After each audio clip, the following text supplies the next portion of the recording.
The Empire had conquered 17 star systems before they turned their attention toward the small blue planet spinning quietly at the edge of the galaxy. Their warships numbered in the thousands. Their soldiers had never known defeat. Their technology could break apart moons and redirect the paths of comets. When the Imperial Council voted to add Earth to their collection of subjugated worlds, they expected the process to take perhaps 3 standard cycles at most. High Commander stood on the bridge of his flagship, the Eternal Dominion, watching the planet grow larger in the viewing screens. His scaled face showed no emotion, but inside he felt something close to boredom. Another primitive species, another easy victory, another world to strip of resources and populate with settlers. Scan their defenses, he ordered his sensor officer. The officer ran his clawed fingers across the control panel. They have primitive satellites in orbit. Some appear to be communication devices. Others are simple observation platforms. Their weapons are chemical-based projectiles and basic nuclear warheads, nothing that could penetrate our shields. Made a dismissive sound. Send the standard message. They have 1 planetary rotation to surrender unconditionally. If they refuse, we will demonstrate our power by destroying one of their major population centers. The message was sent. It was translated into every language that had detected being spoken on the planet below. The words were simple and direct. Surrender or die, bow or burn. These were the only choices the Empire ever offered. On Earth, the message arrived in the middle of a Tuesday afternoon. It interrupted television broadcasts. It appeared on computer screens and mobile phones. It echoed from radio speakers in cars and homes across every continent. For a long moment, the entire planet went silent. Then the response came, not from any single government, but from billions of voices speaking as one. The answer was no. High Commander received Earth's reply with genuine surprise. In his 200 years of military service, he had never encountered a species foolish enough to refuse surrender when faced with obvious superior force. He almost admired their stupidity. Target their largest city, he commanded. Show them what happens to those who defy the Empire. The weapons officer selected a massive urban center on the eastern edge of one of the larger landmasses. The city held over 20 million inhabitants. The targeting systems locked on, and a beam of concentrated plasma energy lanced down through the atmosphere. The beam never reached the ground. Alarms screamed across the bridge of the Eternal Dominion. The plasma weapon had struck something invisible, something that absorbed the energy and dissipated it harmlessly into space. Stared at the readouts with growing confusion. What happened? He demanded. Unknown, High Commander. Our weapons appear to have been neutralized by some form of barrier we did not detect in our initial scans. Felt the first cold touch of uncertainty. Scan again. Use all frequencies, find out what they are hiding. The second scan revealed what the first had missed. Earth was not the primitive backwater it appeared to be. Hidden beneath the oceans, buried deep within mountains, concealed in underground facilities spread across every continent, there existed technology that should not have been possible for such a young species. Shield generators of unknown design, energy weapons that known physics. And something else, something the sensors could not fully identify, something that made the equipment register only static and error codes. High Commander, the sensor officer said, his voice trembling, they appear to have been waiting for us. Before could respond, the space around his fleet lit up with weapons fire, not from the planet below, but from seemingly empty space itself. Ships that had been invisible moments before now revealed themselves, rising from the darkness like predators emerging from shadow. They were human ships, but they were nothing like the primitive vessels they had expected. The first wave of attacks destroyed 30 warships in less than a minute. Watched his tactical display fill with symbols representing damaged and destroyed vessels. His fleet, the pride of the Empire, was being torn apart by a species they had considered barely worth conquering. "Return fire," he screamed. "Launch all fighters, activate emergency protocols." The fleet fought back with everything they had. Their weapons were powerful, their crews well-trained, their tactics refined by centuries of successful conquest. But the human ships moved in ways that seemed impossible. They appeared and disappeared at will, striking from unexpected angles, targeting critical systems with surgical precision. Deep within the mountain fortress that served as humanity's secret command center, General Sarah watched the battle unfold on a massive holographic display. She was a small woman with gray hair and calm eyes, and she had been preparing for this moment for over 50 years. "Phase 1 complete," she announced to the officers gathered around her. "The enemy fleet has lost 40% of its combat effectiveness. Begin Phase 2. The human ships changed their tactics. Instead of continuing to destroy vessels, they began to disable them. Precision strikes took out engines and weapons while leaving life support intact. Boarding craft launched from hidden bays, carrying soldiers equipped with technology that had been developed in secret for decades. On the bridge of the Eternal Dominion, found himself facing an impossible situation.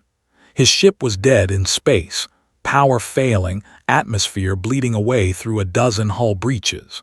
Through the smoke and sparks, he saw human soldiers cutting through the sealed doors, their armor unlike anything in records, their weapons glowing with strange energy.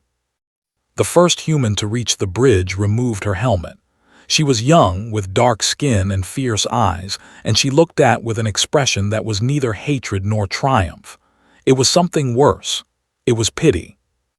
"High Commander of the Empire," she said in perfect, "you are now a prisoner of Earth. Your invasion has failed. Your fleet has been captured or destroyed, and your empire has made a terrible mistake." Stared at her, struggling to process what had happened. "How?" he managed to ask. "You are primitives. Your species has only possessed space travel for a few generations. How is any of this possible?" The woman smiled slightly. "You saw what we wanted you to see. You scanned what we allowed you to scan. For the past century, we have known that species like yours existed out among the stars. We have been preparing.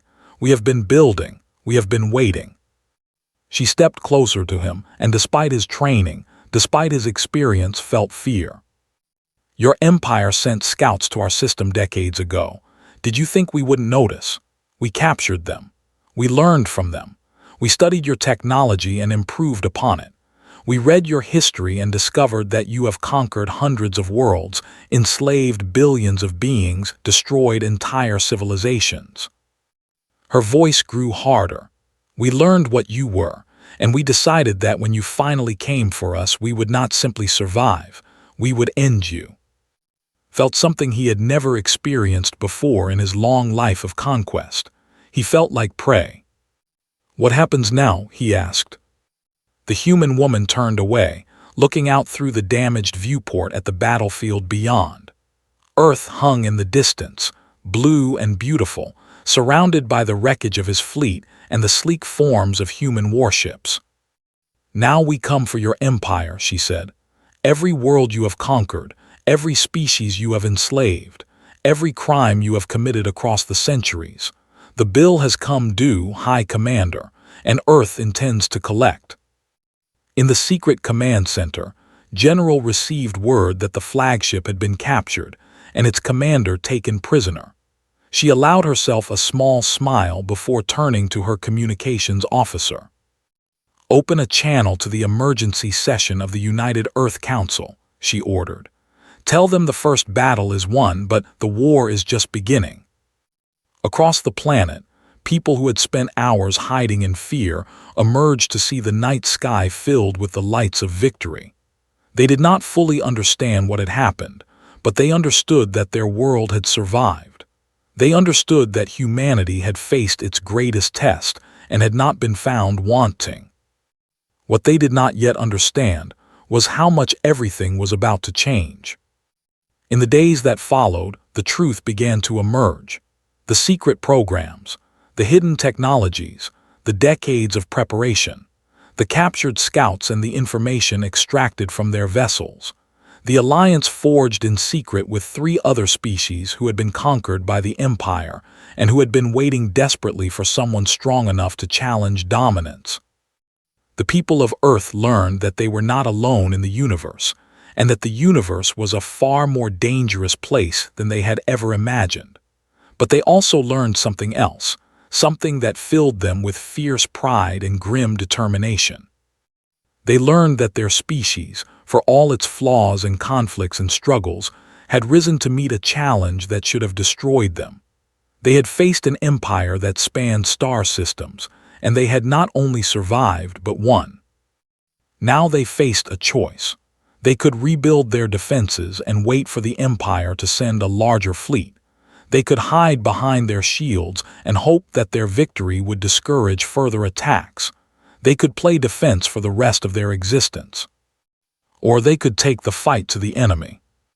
General stood before the United Earth Council and laid out her proposal. The Empire was vast, but it was also stretched thin. Its conquered subjects were restless, waiting for any sign of weakness. If Earth struck now, struck hard and fast and without mercy, they could shatter the Empire's grip on system after system. "We have weapons they cannot match," she said. "We have ships they cannot stop. We have the element of surprise and the fire of righteous anger. The Empire thought we would bow. They thought we would break. They were wrong." She looked at each council member in turn. "Now it is time to show them just how wrong they were. Now it is time to raise our banner across their empire, not as conquerors but as liberators. Every species they have enslaved will be freed. Every wrong they have committed will be answered. And when we are finished, the Empire will be nothing but a warning in the history books, a reminder of what happens to those who threaten the people of Earth." The council voted unanimously in favor of her plan. Across the planet, men and women volunteered for the Liberation Fleet. In shipyards hidden deep beneath the oceans and on the dark side of the moon, construction continued around the clock. Within 3 months, humanity was ready to launch the largest military operation in its history. The Empire had come to Earth expecting to find primitives ready to be conquered. Instead, they had awakened something ancient and terrible, something that had survived ice ages and plagues and wars and disasters beyond counting. They had awakened humanity's will to fight, and now that will was coming for them. The first human fleet left Earth orbit on a morning when the sun rose golden over the Pacific Ocean. 300 warships, each one carrying enough firepower to crack a continent, formed up in perfect formation and engaged their faster-than-light drives. In the span of a heartbeat, they crossed distances that would have taken centuries at normal speeds. Their first target was a system called 7 in star charts. To the beings who actually lived there, it was known as the had been conquered 12 generations ago, so long that none of them remembered what freedom felt like. They worked in mines and factories, processing ore and manufacturing components for warships. Their children were taken at birth and raised to be laborers. Their culture had been erased, their language forbidden, their spirits crushed under the weight of endless servitude. When human ships appeared in their sky, they assumed it was simply a new group of masters come to take what little they had left. Captain commanded the lead vessel, a sleek destroyer named the Rising Dawn. He was a former submarine commander who had spent 20 years learning to fight in the silent depths of Earth's oceans before being recruited into the secret fleet program. The waiting had been the hardest part. Training in simulations, reading intelligence reports, knowing that somewhere out among the stars, entire civilizations were suffering under rule. Now the waiting was over. Enemy garrison detected on the northern continent, his tactical officer reported.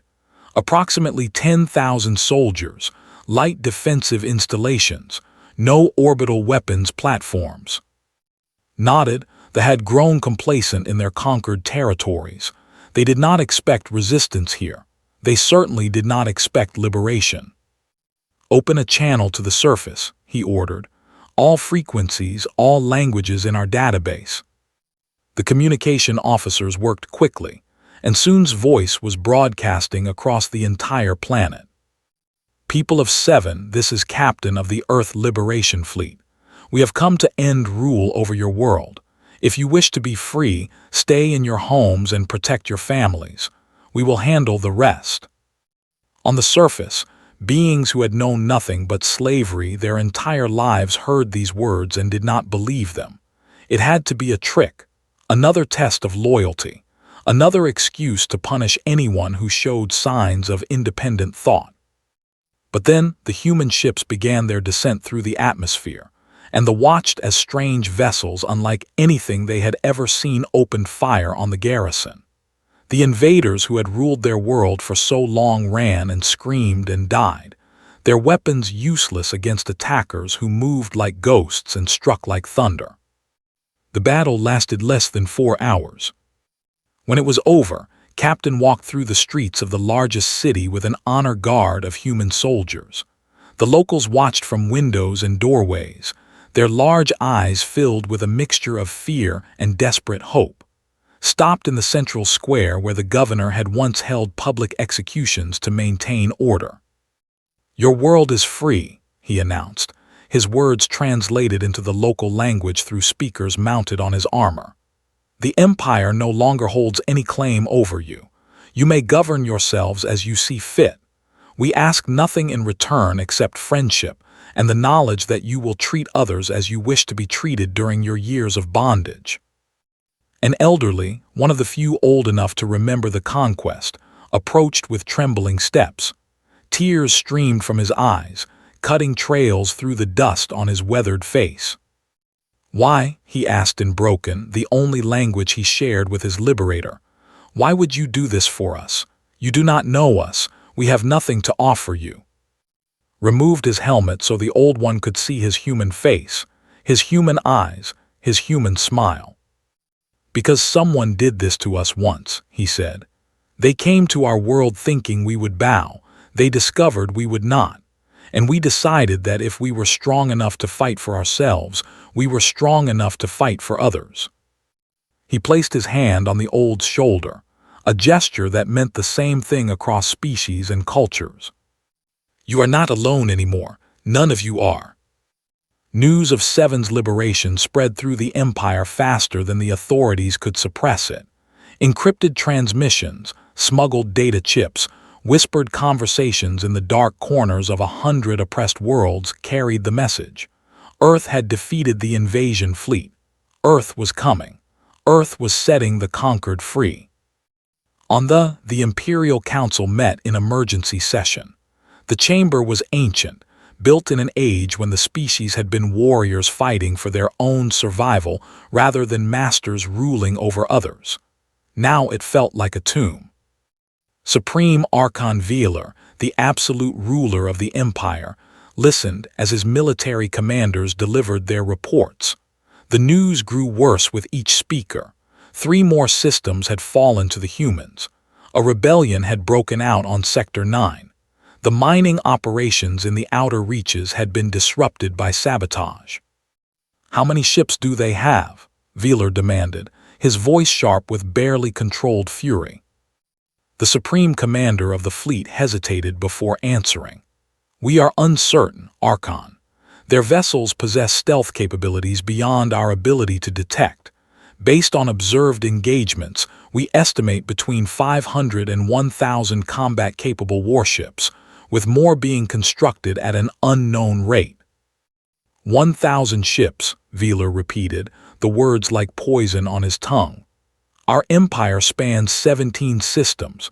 We have tens of thousands of vessels at our command. How are these primitives defeating us?"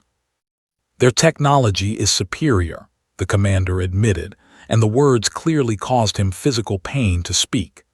"Their weapons pierce our shields as if they do not exist.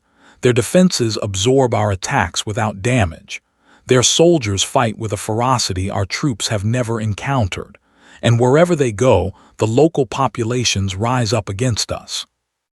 The Archon stood, and every being in the chamber went silent. "Then we will crush the local populations. We will burn their worlds rather than let the humans take them. We will show the galaxy that defiance against the Empire leads only to death." It was a strategy born of desperation, and it would prove to be a terrible mistake. General received reports of atrocities within days, entire cities destroyed from orbit, civilian populations massacred, worlds rendered uninhabitable by weapons designed to poison the atmosphere and water. She had expected this, she had planned for it. "Implement Protocol Eclipse," she ordered. Across the Empire, human operatives who had been inserted into conquered systems activated their contingency plans. Supply lines were cut. Communication relays were destroyed. Commanders found themselves isolated and blind, unable to coordinate with each other or receive orders from the. At the same time, the human fleet split into dozens of smaller task forces, each one targeting a different system simultaneously. They could not be everywhere at once. They could not respond to threats they could not see coming. Their empire began to fracture like ice under pressure. Admiral commanded the task force assigned to the shipyards at Nexus Station. This massive orbital construction facility produced more warships than any other single location in the Empire. Its destruction would cripple military production for decades. But Admiral had no intention of destroying it. Her fleet emerged from faster-than-light travel at the edge of the system and immediately engaged the defending forces. The battle was fierce but brief. Human weapons carved through hulls with terrible efficiency. Within an hour, the station's defenders had been eliminated. Led the boarding parties herself. At 62 years old, she was the oldest combat officer in the human fleet, but she had not risen to the rank of admiral by letting others take risks she was not willing to face. The corridors of Nexus Station were filled with the bodies of soldiers who had tried to mount a defense, stepped over them without emotion. She had seen too much death to let it affect her anymore. The station's command center was her objective. When she reached it, she found the facility's administrator waiting for her, surrounded by his staff. They had surrendered rather than die pointlessly. "This station belongs to Earth now," informed them. "You will assist in the transition of power, and you will do so without resistance. Those who cooperate will be treated fairly. Those who do not will be dealt with accordingly." The administrator, aging with scars that spoke of a military career long past, stared at her with undisguised hatred. "You think you have won," he said. "You think that because you have taken our stations and freed our slaves, you have defeated us. But you do not understand the spirit. We were conquerors before your species learned to make fire. We will be conquerors long after your bones have turned to dust." Smiled, and it was not a kind expression. "Your species has been conquering others for 10,000 years, she agreed. "In that time, you have built an empire on suffering and fear. You have crushed every challenge, destroyed every threat, eliminated every rival." She leaned closer, and her voice dropped to barely above a whisper. "But you have never faced humans before, and you have no idea what we are capable of when we have something worth fighting for." She turned away, issuing orders to secure the station and begin converting its production facilities to human designs. Behind her, the administrator slumped in his chair, suddenly looking very old and very tired. The war continued for 18 months. In that time, the human fleet liberated 47 worlds. They destroyed the industrial base. They shattered their military infrastructure. They turned the Empire's own conquered subjects into a network of allies and informants that made every operation vulnerable. But they did more than simply win battles. They rebuilt what they had destroyed. They brought medicine and food to populations that had been starving. They established schools and hospitals and courts of law. They treated their former enemies with a fairness that seemed incomprehensible to beings raised on a philosophy of domination and exploitation. Former slaves became citizens. Former subjects became partners. Former enemies became, if not friends, then at least beings who recognized that the humans offered a better future than they ever had. On Earth, the war brought changes of its own. The secret military programs were no longer secret. The technologies that had been hidden were now being used openly. Human societies had to adjust to the reality that they were no longer alone in the universe, and that their species had become a major power in galactic affairs. It was not an easy adjustment. There were protests and debates and political upheavals as people processed the revelation that their governments had been lying to them for decades. But there was also pride, fierce and burning, at what humanity had accomplished. They had faced extinction and had refused to accept it. They had turned the tables on would-be conquerors. They had become liberators rather than simply survivors. General, now promoted to Supreme Commander of Human Forces, addressed the United Earth Council after the fall of the last major military installation. "We have broken their power," she said. "Their fleet is scattered, their leadership is in chaos, their economy is collapsing, but we have not yet won. The remains unconquered. Their Supreme Archon remains free. As long as these things are true, the threat remains." She paused, letting her words sink in. "It is time to finish what we started. It is time to carry our banner to the heart of the enemy and show them once, and for all that Earth does not bow to anyone." The Council approved the final campaign unanimously. 2 weeks later, the largest human fleet ever assembled began its journey toward the 500 warships, carrying 50,000 soldiers, equipped with the most advanced technology humanity had ever developed. The beings who had thought to make Earth a subject world were about to learn what it meant to face humanity's final judgment. The hung in the void like a jewel of bronze and amber, its surface covered with ancient cities and towering monuments to 10,000 years of conquest. From orbit, it seemed peaceful, beautiful even, but the human fleet approaching it knew better than to be deceived by appearances. General stood on the bridge of the human flagship, the Earth Ascendant, watching the planet grow larger in the viewing screens. Around her vessel, the mightiest fleet humanity had ever assembled waited for her command. They had traveled across the galaxy to reach this moment. They had fought through ambushes and traps and desperate last stands. They had lost friends and comrades along the way. Now they had arrived at the heart of the empire that had tried to enslave them. "Scan the defensive grid," ordered. Her tactical officer worked the controls with practiced efficiency. Multiple orbital platforms detected, approximately 200 defensive stations, heavy weapons emplacements, shield generators, and a substantial fleet presence. "I am reading over 3,000 warships in defensive formation." 3,000 ships against their 500. The numbers were not in humanity's favor, but had not expected them to be. She had planned for this. "Open a channel to the planet," she said. "I want to speak with the Supreme Archon." The communication took several minutes to establish. When the Archon finally appeared on the screen, studied him carefully. He was old, even by standards. His scales faded to a dusty gray, his eyes still burning with the same fierce pride that had driven his species to conquer half the galaxy. "Human General," he said, his voice dripping with contempt. "You have come far from your world. I almost admire your audacity, but surely you do not expect to succeed here. This is the heart of the Empire. These are our finest warriors.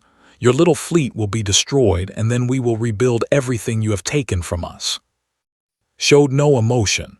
"Supreme Archon, I have not come here to negotiate. I have not come here to threaten. I have come here to give you one chance to prevent the complete destruction of your civilization." The Archon laughed, a harsh sound like metal scraping against stone. "You presume to threaten us. You whose species was crawling in caves when we were building star empires. You are nothing. You are dust. And soon you will be erased from history entirely. Surrender now," continued as if he had not spoken, "and we will spare your world. Your people will live. Your culture will survive. You will face justice for your crimes, but your species will have a future. And if we refuse? His expression did not change. Then we will demonstrate what we are truly capable of, and you will serve as a warning to anyone else who might consider making the mistakes you made. The Archon's eyes narrowed. You are bluffing. You have won battles through trickery and surprise, but you cannot defeat us in direct combat. You do not have the strength.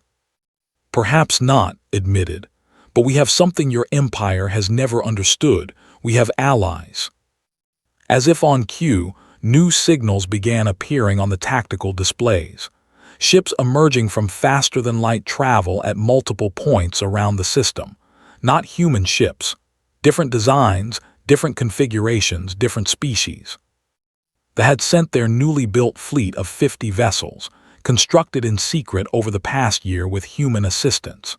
The Nexus Station workers, now free beings rather than slaves, had contributed the ships they had built for themselves rather than their former masters. A dozen other liberated worlds had sent whatever forces they could spare.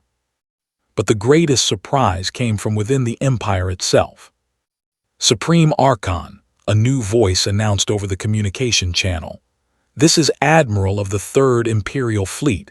We will not fire upon the humans. Repeat, we will not fire. The Archon's face twisted with disbelief and fury. What treachery is this? You swore an oath to the Empire. I swore an oath to protect my people, the Admiral replied, and there was no hesitation in his voice. For too long, I have watched our empire become something monstrous. We were once explorers, Archon. We were once seekers of knowledge and builders of wonders. Now we are nothing but slavers and tyrants. The humans have shown us what we could be again if we only had the courage to change. Other voices joined in. Commanders from the 2nd Fleet, officers from the Home Guard, even some of the defensive station crews. The military, which had held together through centuries of conquest, was fragmenting under the weight of its own sins. Watched the chaos unfold on the command frequencies. She had spent months fostering these connections, reaching out to officers who were disgusted by their own government's actions, offering them a different path. Archon, she said, drawing his attention back to her, your fleet is divided. Your empire is falling apart. Your allies are abandoning you. This is your last chance.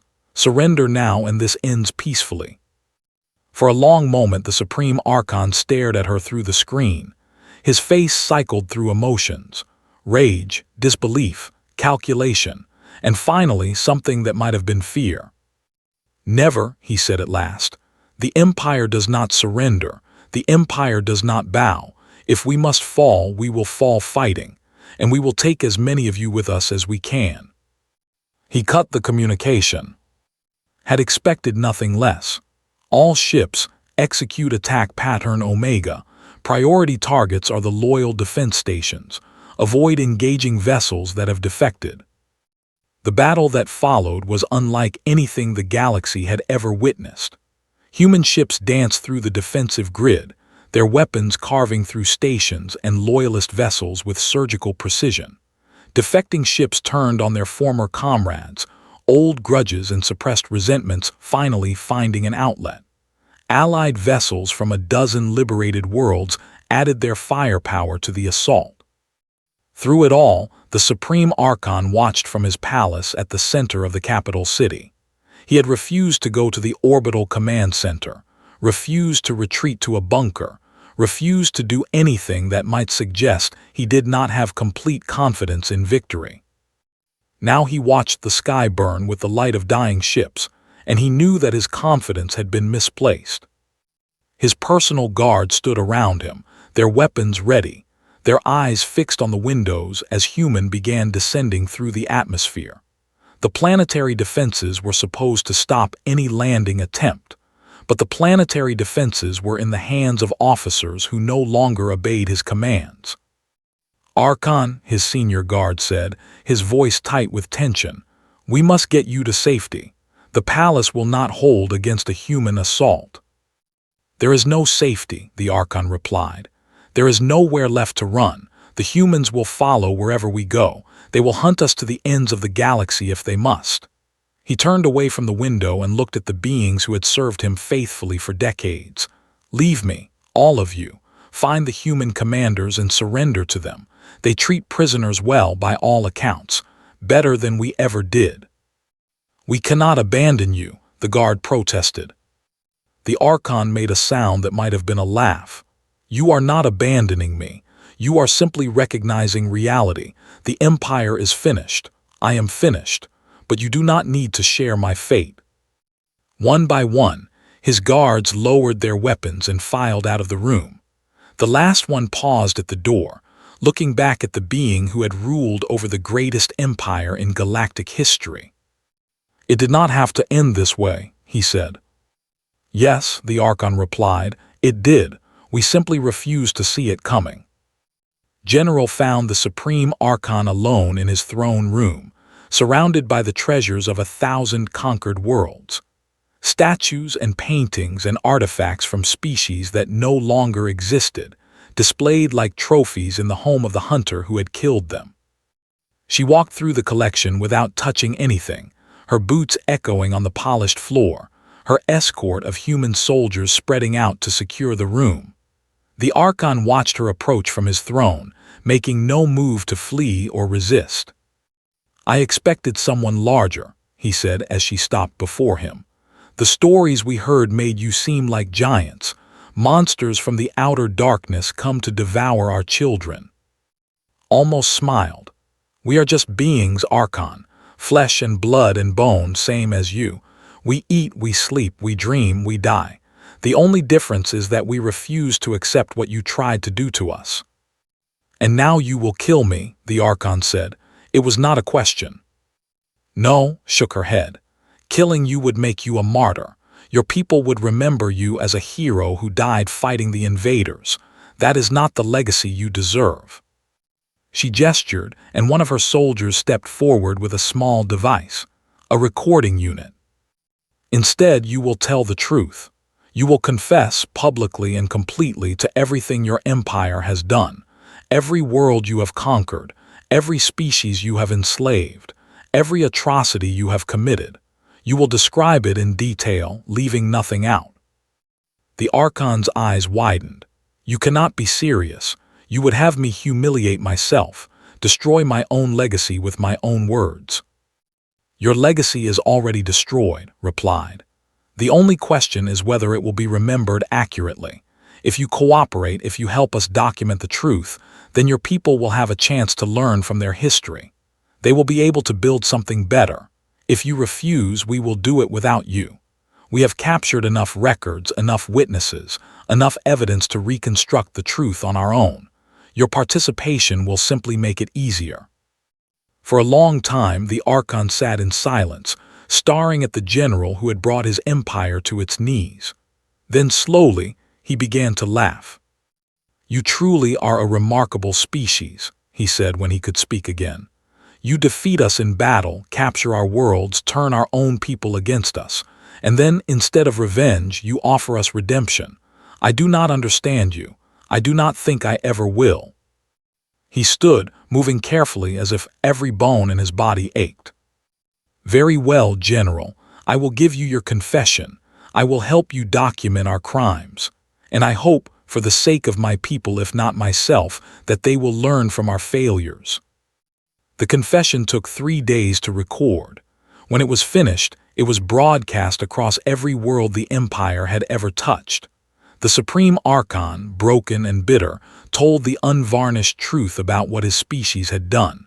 He spared no one, least of all himself.